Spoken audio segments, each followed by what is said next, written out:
Estas casas no me pertenecen, ni la huerta con su aroma de aguas. Sin embargo, siempre estuve aquí, recorriendo la tormenta de quienes guardan santuarios en la memoria.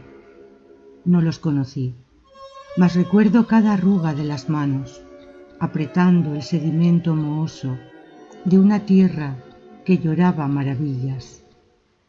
Soy yo, y soy extraña cuando hablo con la sombra de una planta, con la pared dura y vieja de los portales que en la plaza se ocultan, o al seguir con la mirada la línea recta de las cañas que el alimento resisten, enjambre de cosas en el aire, rebosando en el borde de los ojos.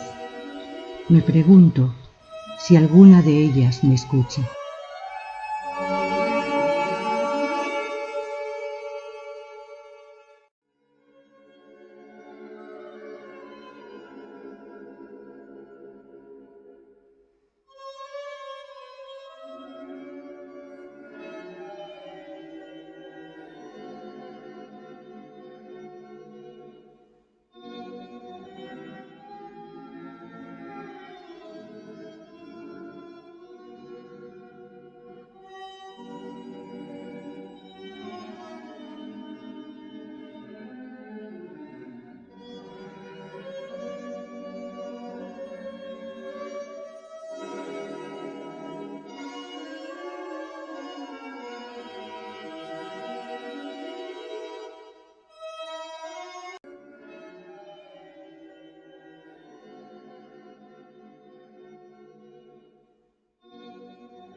Conocer las calles, el camino mudable y en movimiento, ese dibujo triste que puebla la niebla de la gente.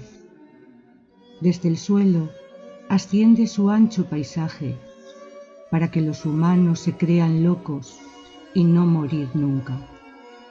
Conocer las calles y descubrir las cicatrices de sus pupilas.